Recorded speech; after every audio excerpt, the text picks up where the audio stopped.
De Londres à Clermont-Ferrand, il n'y a parfois qu'un pas.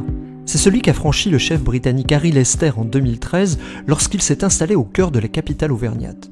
Une nouvelle étape dans sa vie professionnelle et un nouveau restaurant, le Sainte-Trope. J'essaie de faire une cuisine de terroir dans le sens que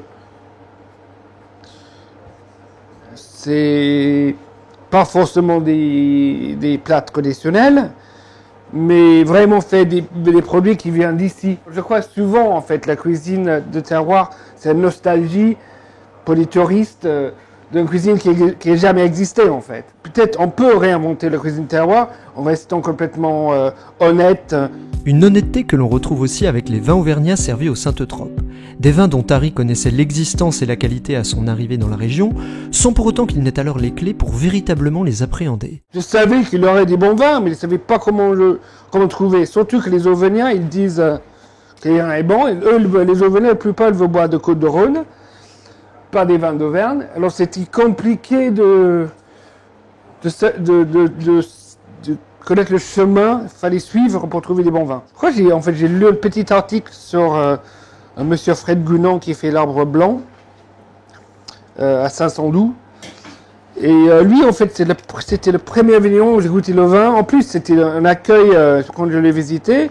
Il m'a fait goûter tous les cuves. Il m'a invité à manger chez lui. Je suis parti à 10h du matin de chez moi et j'ai rentré à 10h le soir. C'était pas prévu comme ça du tout. Et après, petit à petit, en fait, grâce à lui peut-être, grâce à lui et la rencontre avec Jean Maupertuis quelques mois plus tard, c'est un autre vigneron à Saint-Georges-sur-Allier, le reste c'est suivi complètement naturellement. À la carte du restaurant clermontois, une vingtaine de vins locaux, dont pas un n'est pourtant associé à l'appellation d'origine contrôlée. Je crois que je sais que j'ai pas un qui est en appellation Côte d'Auvergne par contre. Ils viennent tous d'ici. Mais on a, un bon vingtaine de références.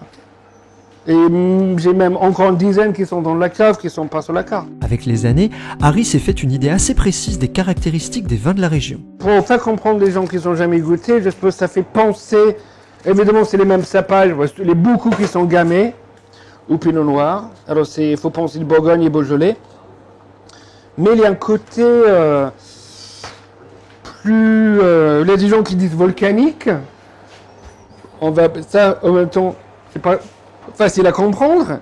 C'est un côté peut-être plus épicé, moins...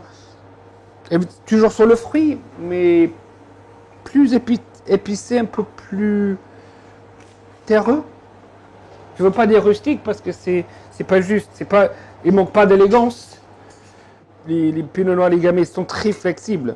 Dans un vin, ils vont très très bien avec les plats traditionnels du coin, genre charcuterie, dans beaucoup de cochons. On aime bien les vins d'Auvergne ici. Des vins d'Auvergne qu'il est également possible de retrouver au Kiosque, la cave à manger voisine du Sainte-Trope, également pilotée par Harry. Établissement où les amateurs d'une cuisine plus simple pourront trouver leur bonheur dans l'assiette et dans le verre.